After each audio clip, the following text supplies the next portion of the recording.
Please welcome President and Chief Executive Officer of the Skillman Foundation, Angelique Power.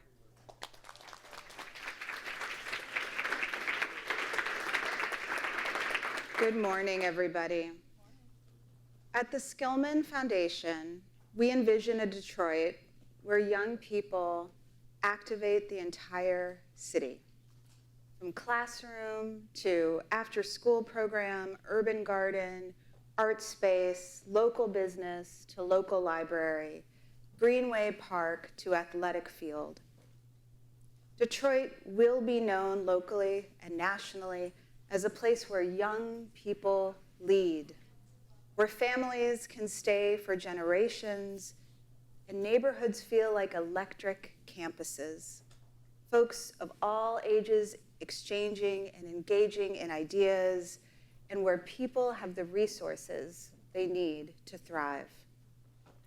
Skillman's focus is keenly placed on the express lane into this exact future. And that's our public education system. Everyone goes to school. Schools are the center of thriving communities. We are aiming at collectively reinventing education so it's innovative, it's customized to each student's need, it's nourishing. It is a hub for communities today while supercharging youth to be able to redesign tomorrow. To get there, we're leaning into our foundation's superpowers. We have access to capital, and we have connections to brilliant people most proximate to education systems. And we have connections to brilliant people inside of policy spaces, inside of business spaces, and more. The theme of this conference is bridging. And this is one of our strategic themes at Skillman. We are radical bridgers. We know that we all need each other to get to where we're going. And we especially need young people. And so the Skillman Foundation is placing a bet on Detroiters. We're placing a bet on young people, and we're placing a bet on root cause work. Our new strategy, called People-Powered Education, is rooted into tapping in today's community brilliance, and it's connected to policymaking to ensure there's long-term sustainable change. Rocking with young people is just a bonus of our work. When we first came to the Mackinac Policy Conference with some incredible young people 2 years ago, talking about Gen Z felt new. Today, most of you probably know a fair amount about this generation. Like that there are 1.8 billion young people on the planet. Aged 13 to 27, Gen Z is in school, they're in the workplace, they've created their own businesses on and offline, they are deeply involved in social impact work. They are dominating TikTok, YouTube, Discord. They are ruthless about millennials. They are upfront about mental health. They are making and breaking people, brands, influencers, and past ideas on the daily. Books are being written about them. John Della Volpe, a pollster from Harvard's Institute of Politics, wrote Fight, How Gen Z is Channeling Their Fear and Passion to Save America. This book is an incisive look at how Gen Z is and will continue to have a powerful impact on policy. Let me ask this audience a few questions and answer only if you're comfortable. How many have had a close friend or family member who suffers from anxiety or depression? How many of you have had regular active shooter drills in your workplace? How many have a friend or family member who has been a victim of gun violence? Della Volpe's book begins with a foreword from David Hogg, one of the victim-turned-activists who survived the brutal school shooting in Parkland, Florida. He writes of his generation, Gen Z, and I quote, "We are a generation forced to grow up in fear of becoming victims of gun violence in our neighborhoods and in our schools. We inherit a natural world that may have already reached its tipping point.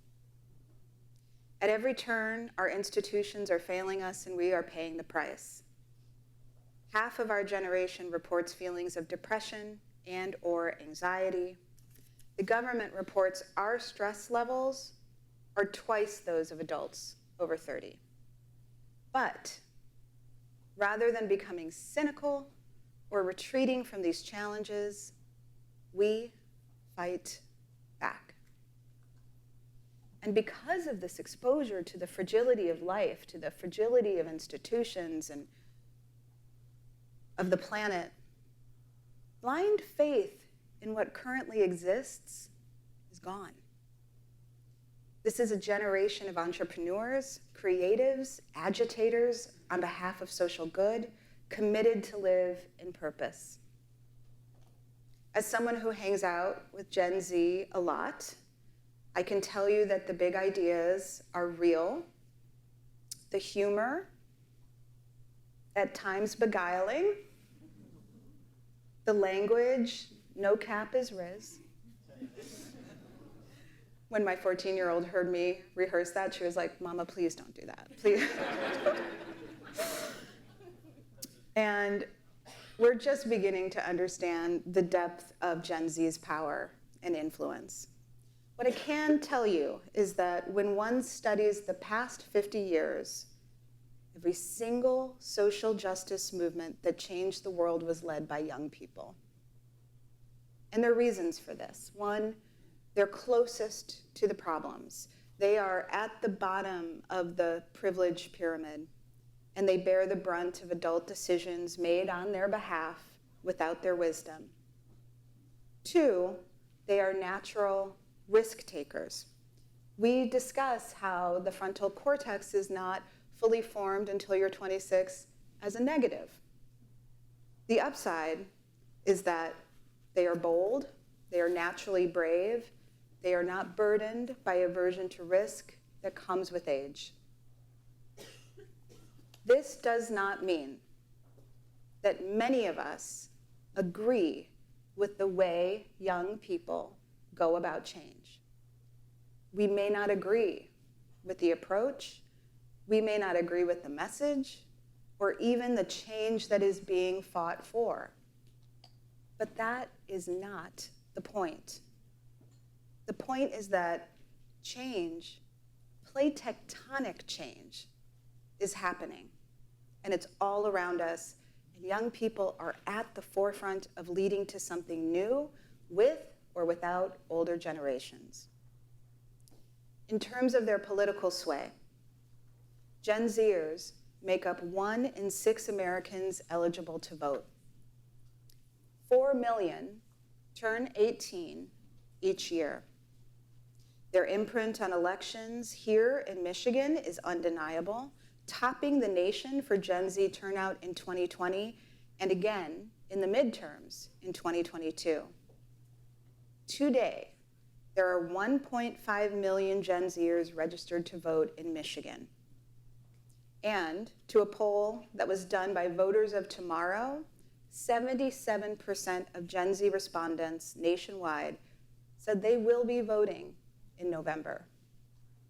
There is wide belief that young people will, in fact, make or break outcomes this election year. Today, youth calls for policy changes top the news cycles and are being heard in places across the country, from college campuses to cities to towns. We hear from those whose voices are the loudest in those news stories. But the truth is, there are a range of questions and ideas that Gen Z is lifting that go unreported and unrealized. Remember the description of Gen Z I shared in the beginning? Big ideas, entrepreneurial, motivated to fight the status quo. All of this means that politically, Gen Z is completely up for grabs. They are not beholden to one party or another, extremely values-driven. They vote with their dollars, their social media platforms, and they also vote on who has pissed them off the most and who has engaged with them the least. Often in spaces like this, we talk about young people without young people. But if we leave a policy conference and avoid hearing from young people in this moment on policy, then shame on us. Let's turn to our panel. Offering a multitude of perspectives from two Gen Zers of different political leanings that are offered here without partisanship. Keep in mind, they're not speaking for all of Gen Z, although many of their ideas do reflect the youth polling research from John Della Volpe. I instead encourage you to keep the conversation going with the Gen Zers in your own circles long after this panel ends. The question isn't, do you agree? The question is, are you listening? Let's meet the panelists. Joining Angelique Power on stage, please welcome Youth and Community Organizer for Congress of Communities, Esther Guerrero, and Grassroots Coordinator and Policy Advisor for the Small Business Association of Michigan, Jacob Manning.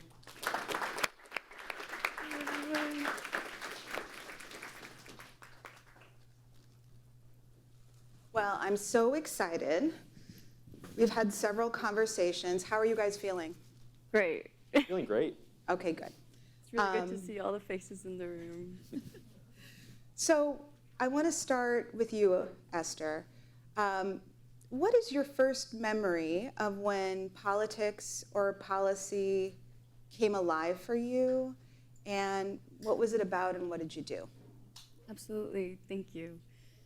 When I first started getting into the political world, it all started when I was in high school. I actually attended 3 different high schools my junior year. I had the privilege of attending a Catholic private school in the suburbs, about a 15-20-minute drive from my house in Southwest Detroit. And so before that, though, I attended a charter school academy for elementary. So middle school, part of high school was at a private Catholic school where it was predominantly white. And I was one of the few students of color at the school. And so I experienced this very enriching education despite going through some struggles and battling with things like racism and discrimination and inequities that I hadn't yet realized that I was going through at the time. And then my junior year, I had to transfer. And I actually transferred to another academy in Dearborn and was very observant of facilities, the curriculum, student behavior, just all these things that I was just in myself kind of observing. So then I also had to transfer from that school due to other situations, transportation mainly. And then I had to go to a school in Detroit, and I attended a Detroit public school. And then there is where, again, I was observing, noticing so many differences between these 2 schools that I attended. And this school had 3 floors, 1,000+ students, and I'm coming from private school where my graduating class was about 70 people. The academy that I attended was also about 70, 50 people.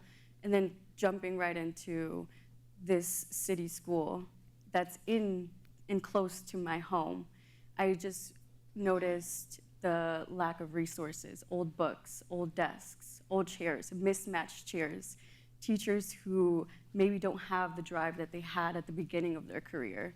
I had an experience where I was trying to catch up on my AP chemistry work, and I kept insisting with my teacher, I need the work to catch up. And he straight up told me, why do you care so much?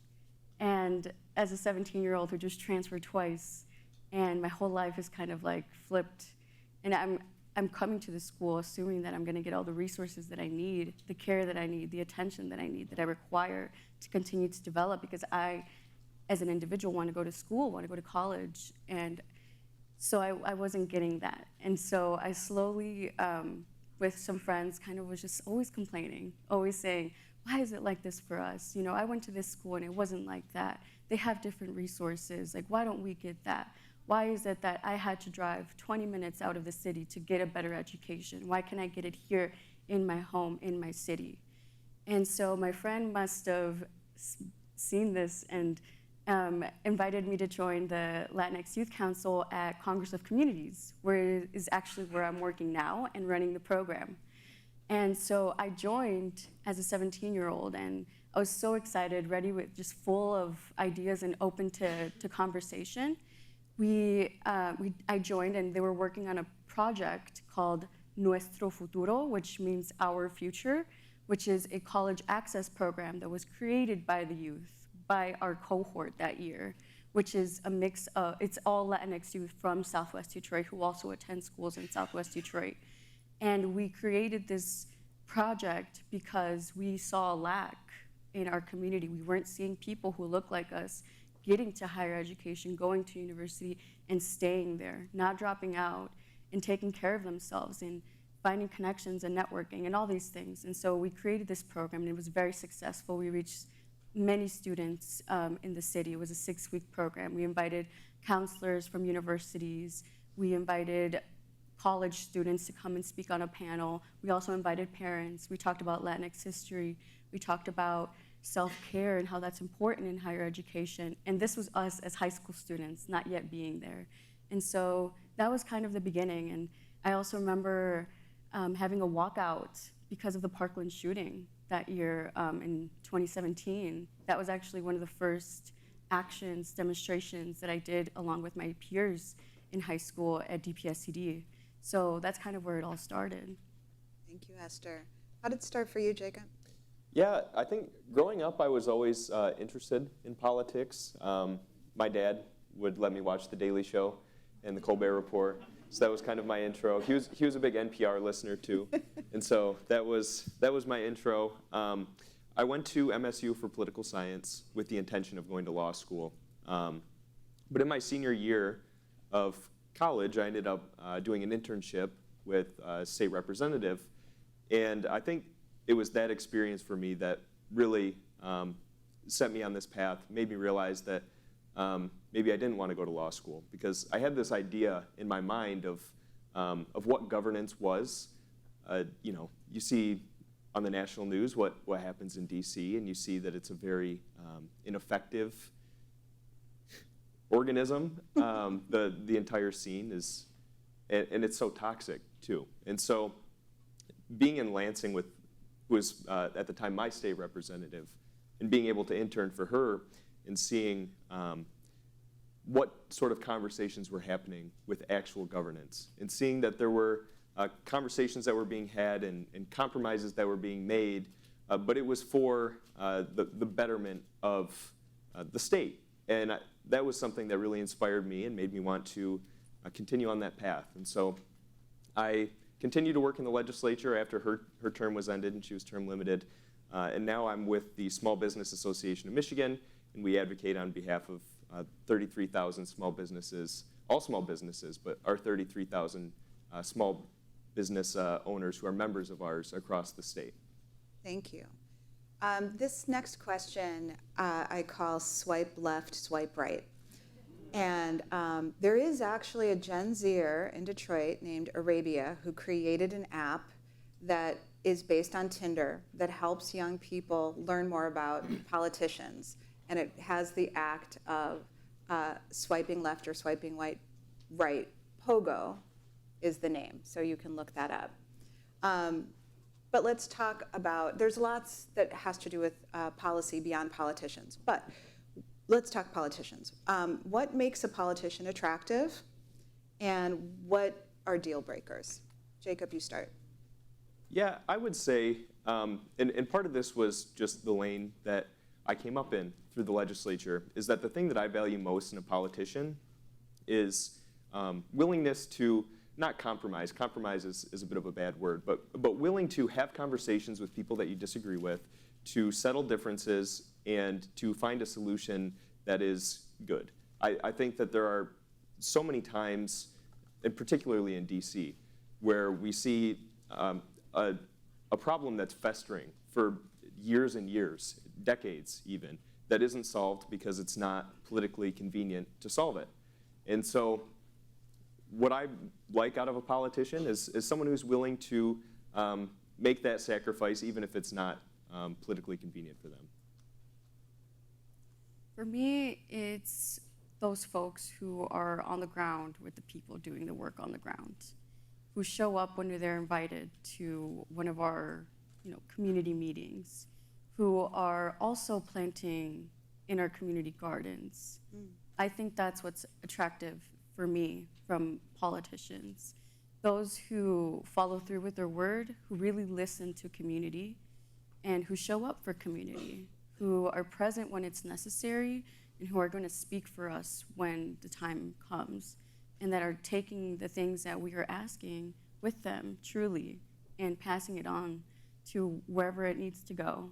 I think a perfect example is Stephanie Chang. She's great. She's always showing up in our community, always at even family parties, things like that. It just shows that you are a part of us, a part of the people, and that you're truly wanting to work with and for us. So that, to me, is what's really attractive about political candidates, someone who's with the people. So let's talk about the presidential election.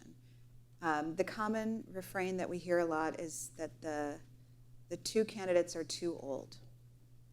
And we know that in the past, some of the most successful politicians were younger. Take JFK, who ushered in a young family into the White House, and it captivated the country. Take Obama, who during his campaign leveraged the power of youth and social media to go viral. There's the phenomenon of college students with Bernie Sanders, and the figure under whom Gen Z really developed their political consciousness is Trump, for either way or all the ways. So I want to ask you first, can you be too old to be in politics?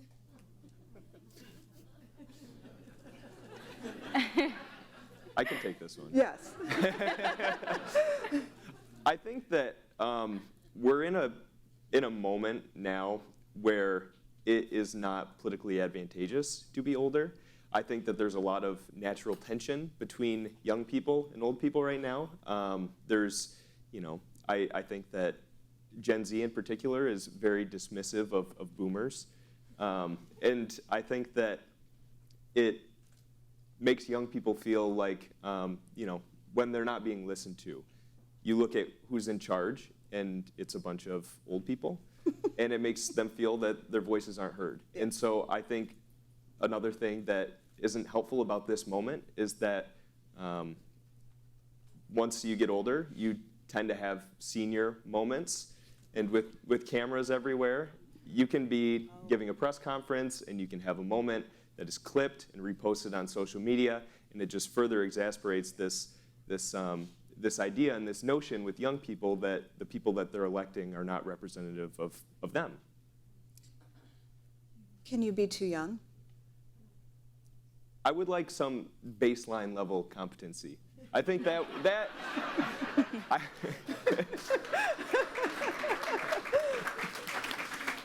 I think something would be nice. And I think if you have like a large body like the House, I think maybe it is helpful to have some young people and have a diverse group of people who truly speak for the populace. But I think that life is complicated as it is.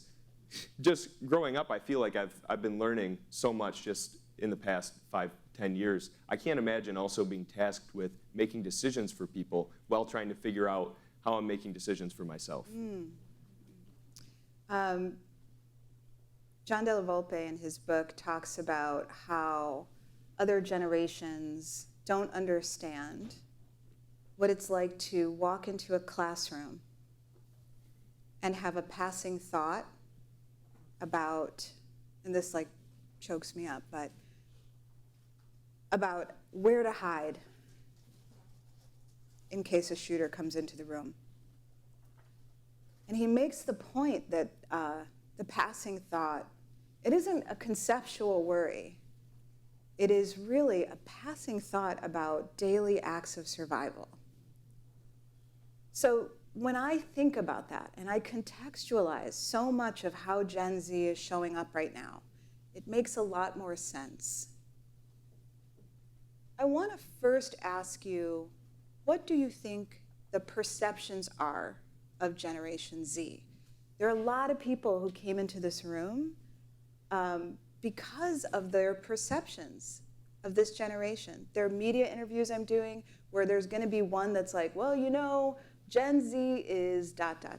So first of all, what do you guys think the perception is of Gen Z? I think when people think about Gen Z, they probably think about a lot of young people who grew up online, possibly, or this big crowd of individuals who have so much power and might not know it, but also know it and use it to their advantage.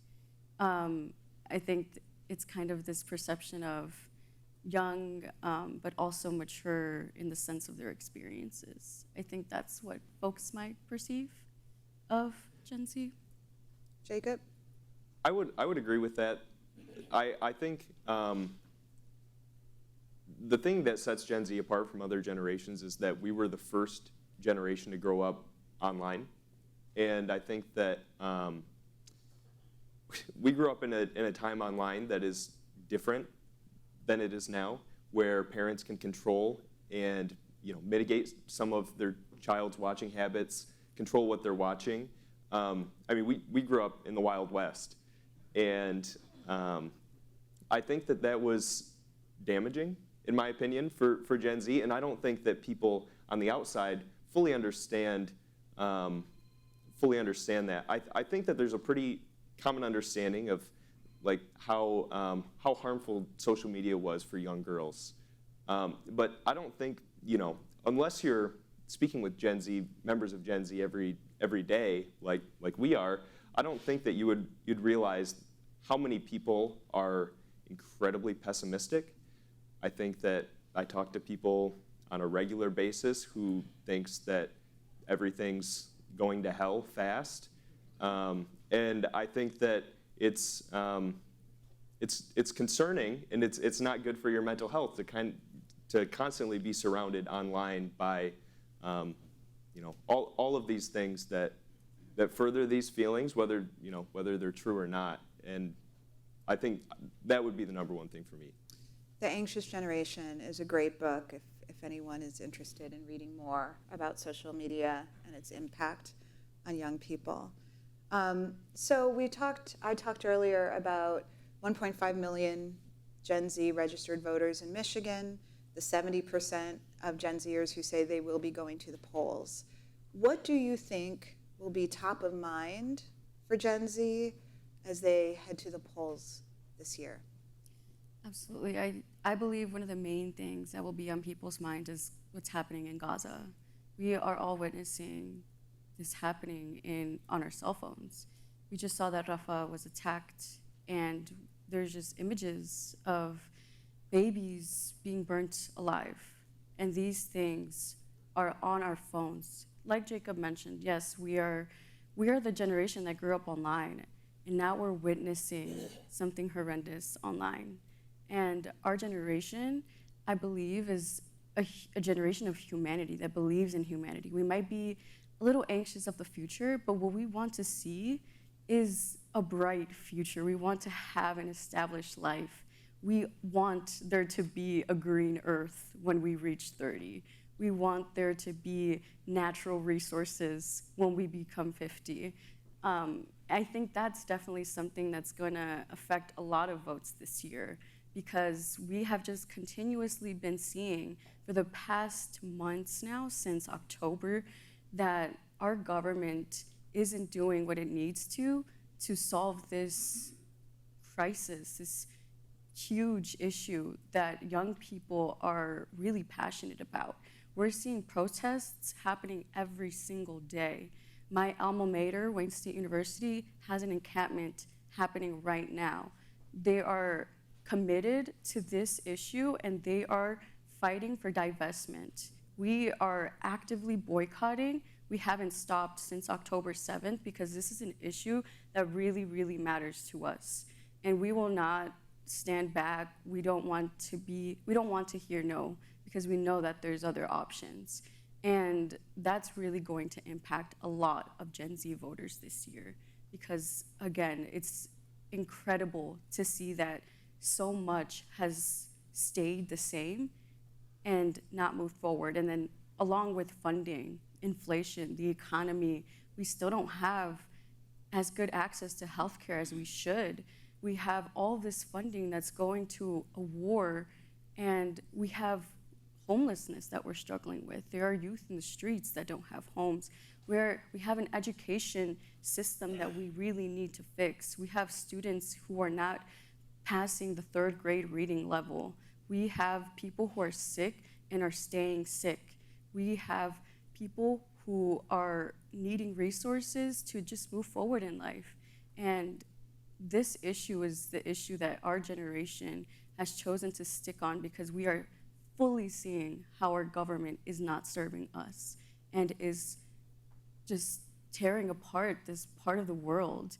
And I have Palestinian friends. I also have Israeli friends. So this topic for me is it hits home. I was actually able to visit Palestine on a study abroad, and it was a very impactful trip. And again, this is just one of the biggest issues that will be on people's mind, and then that trickles into inflation, into the economy, into all these systems that aren't being fixed, and we're seeing our money just go into something that we do not want to support, that we do not want to fund. We want to fund healthcare, we want to fund education, we want to fund housing. This is where we want our hard-earned money to go, not to destruction. Thank you. Thank you. Jacob, what do you think will be on Gen Z's mind when they get to the ballot box? Yeah, I think I talk to small business owners every day, and amongst small business owners and just my friends and Gen Z and colleagues alike, I think it's really going to be hard to ignore just the general feeling that people have of the economy being in a down spell right now. I think that sustained inflation for this long, has really put the squeeze on people, and I think that trickles down to every single piece of life. And so I think that's going to be pretty hard to ignore for a lot of people, particularly for those in Gen Z who, as you mentioned, are fresh in their careers, don't have advanced salaries. I think that it's really hitting hard for them as their rent keeps increasing, as they're trying to pay off their student loans, as they're trying to pay for groceries, and it's a lot. So I think that's going to be hard to ignore. Conversely, the things that you lift are not on the shoulders of one person, on one policymaker or one business or one university. But what would it take for a policymaker or a business leader or a business or a university to make you believe again? I don't think it's necessarily about not believing. I think it's about working together, intergenerational collaboration. The question earlier about, is a person too old? Maybe to make decisions for a population that's really young, but what I think is a great idea is mentorship. What I think is a great idea is telling us stories. Storytelling is powerful. Tell me what it was like for you growing up. Let me know what you experienced and how that went and what I can learn from it. I think that's what's important, that we work together so that we can see the change that we want to see, because we believe that there's a change. Gen Z believes that we will make a better world for ourselves, because we have seen, we're a generation that's just a mix of people. We come from different backgrounds, different cultures. We all look differently. It's not just one, but together we are one. And I think that if politicians see that alike with us and are willing to work with us and are willing to teach us and guide us, that's what we need to move forward. And that would give a lot of folks the ability to believe again. But I don't think it's about not us believing. I think we believe, we're ready to do the work. We're ready to work together. And I think that's what we need to figure out. How do we do this? How do we learn from our elders? And how do we accept the knowledge that they're giving us? But how do our elders also accept that this is a different time and that things are changing and will continue to change? And so it's a balance, but it really does need to become an intergenerational collaboration. I'm going to open it up to questions after this last question, so get ready. They have mics. They're going to run around. My final question is, what unites us as Americans? I think it seems hard to answer that now, just because there's the atmosphere is, there's so much polarization. But I think at the end of the day, I think everybody just wants to do what's best for them and their families. I think that that's at least a base, and that's something we can build on. There's so many different ideological differences in the United States, but at its core, we're all trying to row in the same direction. I agree. I think our humanity is what unites us. I'm proud to be an American. I'm also proud to be a Mexican American. But being from this country is an opportunity.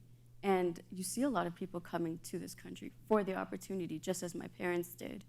And I think that's what unites us as Americans. We know that we're living in the land of opportunity, in the land of the free, these things that we've been saying for so many years, and I'm proud of that. I'm proud to be an American, and I think that's what unites us. I think Americans ride for each other.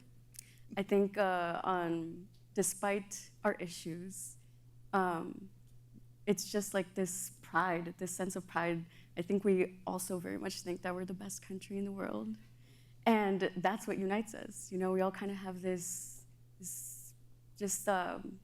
we're excited to be from here. We're proud to be from here. And you'll see that in many different places, from the South to the North to the West Coast to the East Coast. You'll see it everywhere.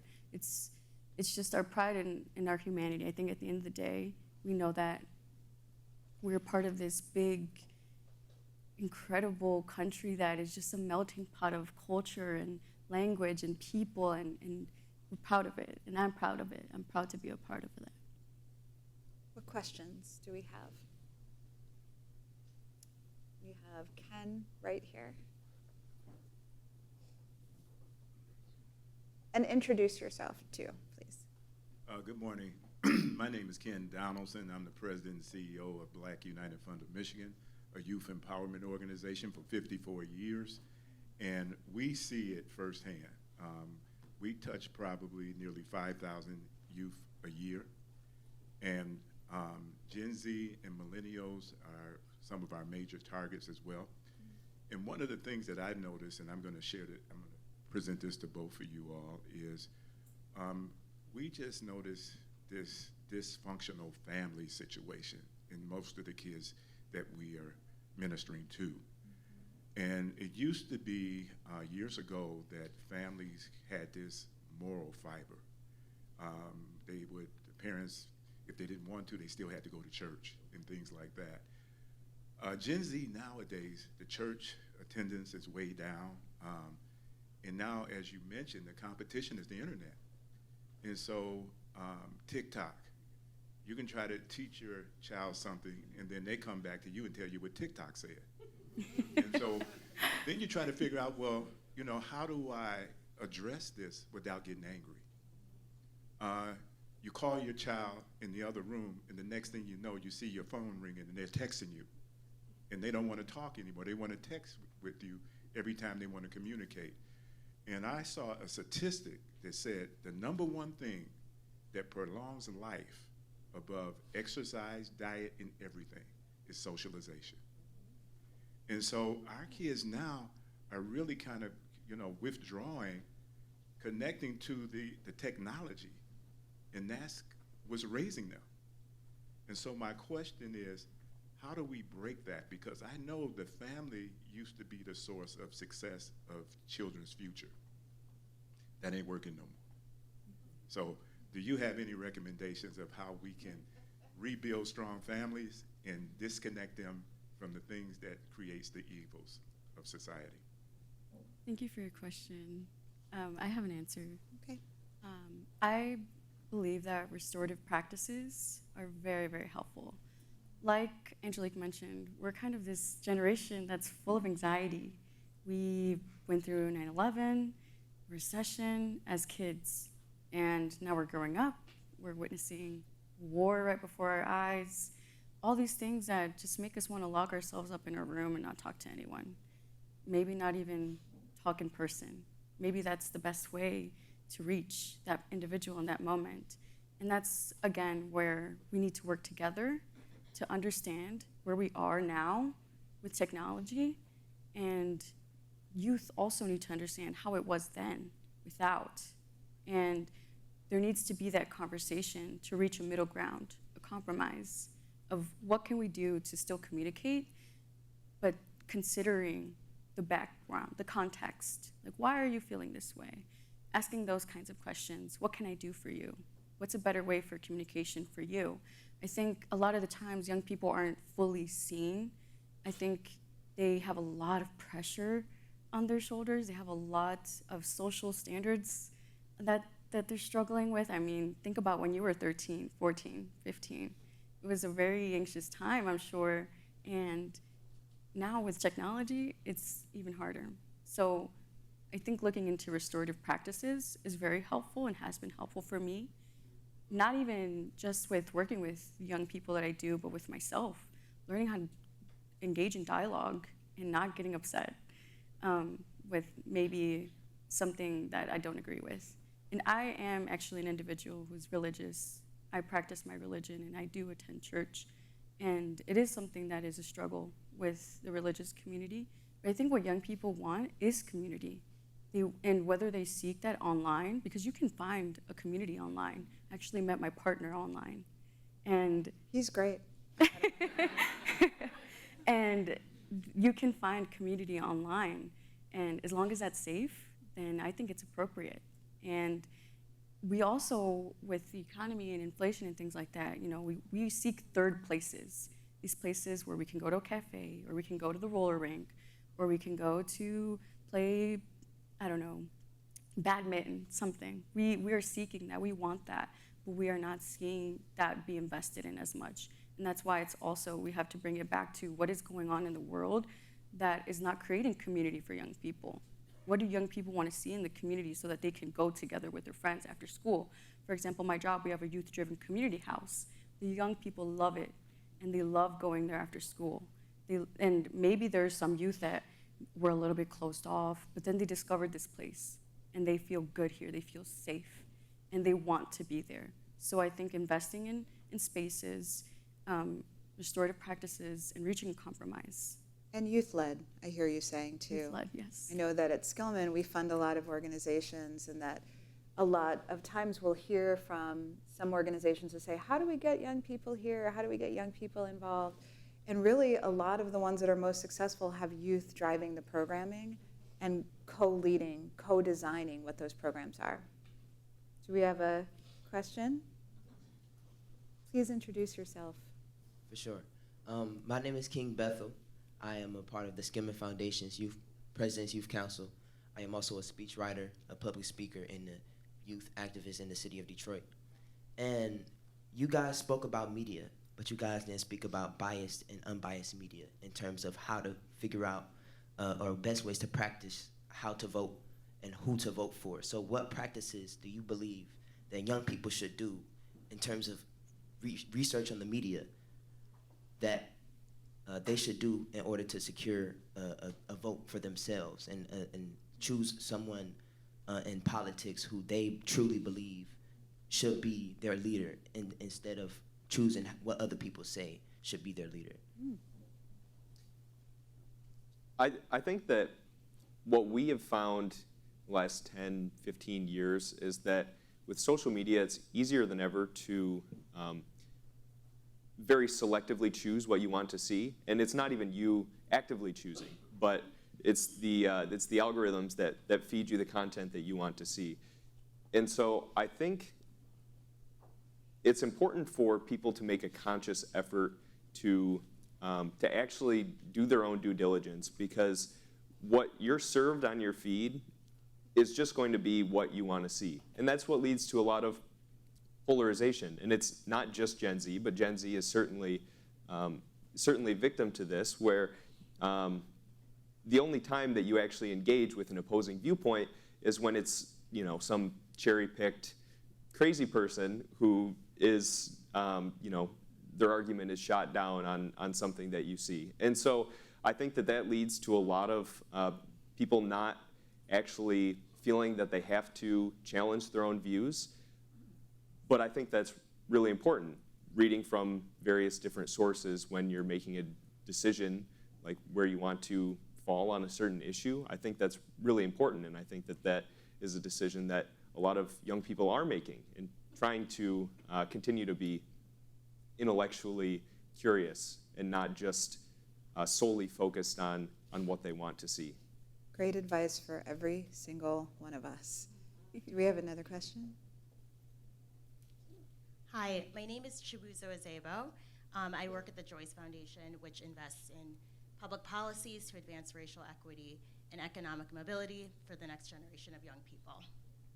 My question is, what recommendations would you have for the education sector and the employment sector to help ensure that Generation Z is college and career ready?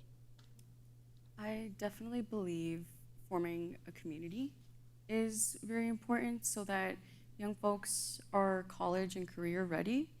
Creating networks, I think connecting them with people. I am a product of being invested in. I am a product of networking and being connected to different people. I actually see Vanessa Reynolds in the crowd, who helped me get into Wayne State University, which is where I graduated from. And from there, I was able to connect with so many different people. I was connected to the Skillman Foundation, which is why I'm here today. So I think connecting them to the opportunities, people that will be able to play an impact in their life. I also believe talking about their own history. What does their history consist of? Whether that be, how did they get to whatever city they're coming from? So for example, with our youth council, we actually task them with interviewing their parents and asking them, how did you get to Detroit? Because a lot of the times, the youth that are on our council, parents are immigrants, they're first generation. So it gives them a sense of belonging and pride. And it also helps them understand their parents' struggles, if there was a struggle. And that gives them, again, the sense of pride of, I'm from Detroit, but I'm also from this place. This is my history, my personal history. And then extending that to their ethnic history. What does that look like? And that just builds so much pride, and it leads to success, because you are just, like today, we were kind of, Angelique, we were gonna call the ancestors. And the ancestors are here with us. And that it makes me feel good, because it feels like I'm representing something bigger than myself. And for any young person, I think that would give motivation. And I will say as well, just talking about self-care. And how, when you get to college, how do you stay there? What do I do when I'm struggling? What do I do when I don't know where to go? And pointing to where are the resources, who are the people that you need to speak to, and furthering that connection.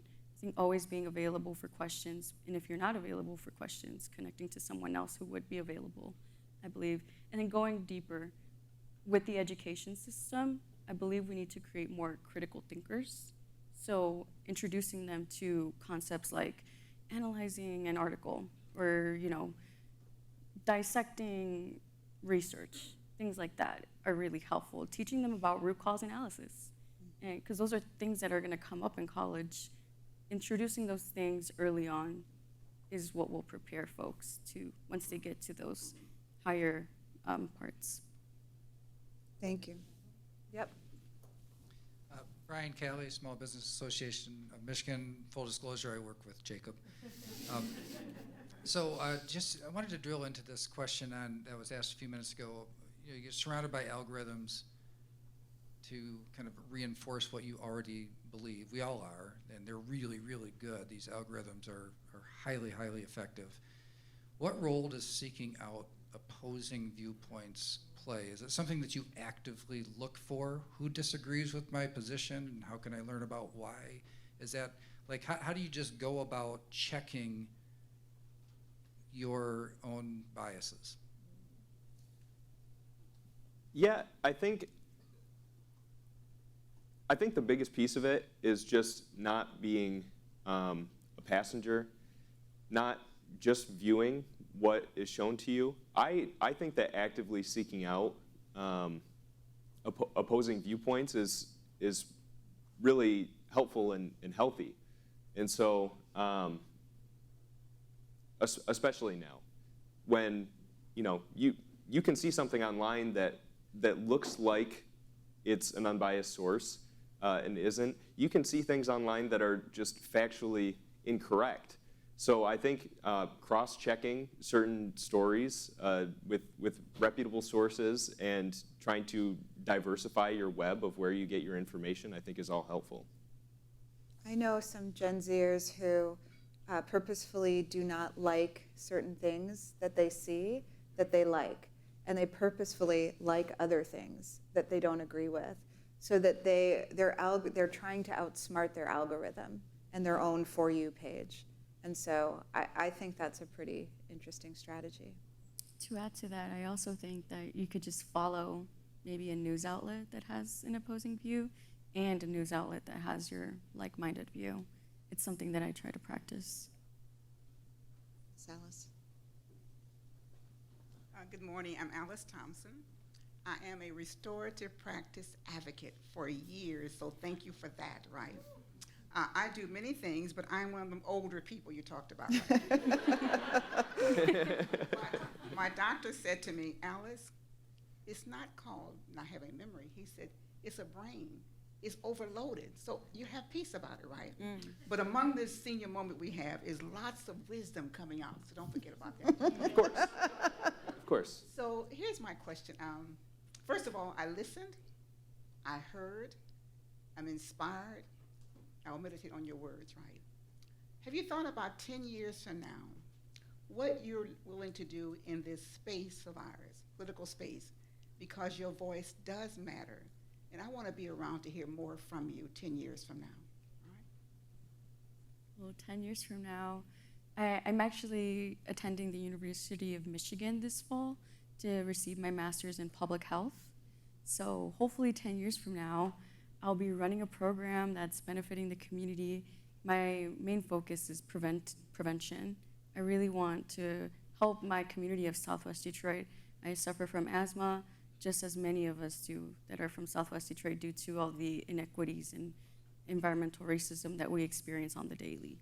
And so what I want to be doing 10 years from now is running a prevention program, maybe being a director, leading young people so that they can create the change that we want to see in our communities.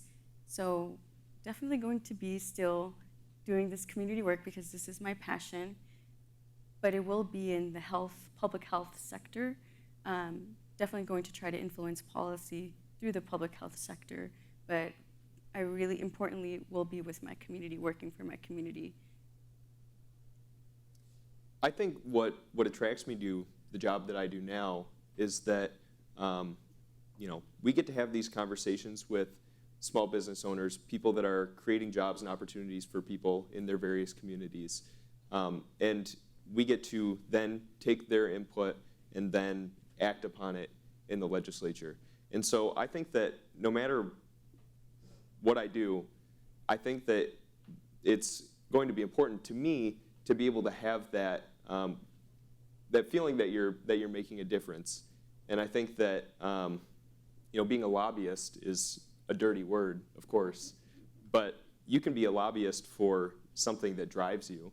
And I think that that is something that is really important and is something that I'm always going to pursue. We're going to take one last question. Hi, I'm Tina Anderson. I'm with the Michigan Department of State. I am not quite 40 yet, so I think that means I'm a geriatric millennial. And I've noticed that I'm really inspired by what you're sharing today, and I've noticed that people talk about our generations in comparison to the older generations. They don't talk about us interacting with each other. So what do you see as the challenges and opportunities of Gen Z interacting with millennials, and where would you like to see change there? It's funny that you mentioned that, because I was actually just talking with my millennial cousin the other day about that. And specifically, I mentioned, so I'm turning 24 in a few weeks, next week, and that makes me on the I'm on the older cusp of youth now. And that we were talking about how my kind of specific age group, we're between Gen Z, but we're between the millennials. There's this term that's called zillennials, to add one to your vocabulary. So I believe that's what we kind of are. We're the zillennials, where we grew up with TV, no cell phones, and watching shows from the 90s, but then we grew up getting Instagram at 14 years old. So it's kind of, I think that's probably the best point of collaboration. Kind of noticing, you're talking with people that fit that kind of this age group, where we are already kind of collaborating, where we do have similarities. And I don't think I personally haven't seen there be much of not there being much dialogue, because I think the youth that I work with love millennials. I think it's things that millennials might say and make them giggle or make them laugh. But I think feeding into that, because that's always a good thing. And if you create a comfortable relationship with young people, they'll always be open to you and always be willing to work with you. And that could be done by feeding into the millennial jokes or feeding into just the differences and uplifting them rather than being like, oh, this, and that. I think a lot of the same issues that Gen Z is currently struggling with are the issues that millennials are struggling with. Struggling to afford housing and rent, struggling to pay off their student loans. I think that there's a lot of common ground there, and I think Gen Z and millennials should be naturally allies, even if you grew up in the 90s and we grew up in the 2000s. And Gen Alpha is on the rise, 0 to 12, and they've got Gen Z jokes. So. Already? Already. Oh, gosh. Already. You guys are on blast. Thank you so much for joining us today. Continue the conversation. From Delta Faucets to Behr Paint, Masco Corporation is proud to deliver products that enhance the way consumers all over the world experience and enjoy their living spaces. Masco, serving Michigan communities since 1929. Support also provided by the Cynthia and Edsel Ford Fund for Journalism at Detroit PBS. DTE Foundation is a proud sponsor of Detroit PBS. Among the state's largest foundations committed to Michigan-focused giving, we support organizations that are doing exceptional work in our state. Learn more at dtefoundation.com. We help organizations find their voices through what they do and who they impact. We are VVK PR and Creative, a Detroit agency telling the stories of critical issues affecting the big picture and the small moments. Stories at Skyline Heights and on-the-ground influence. We lead with relationships first, solutions always, and with diversity as our compass. VVK PR and Creative.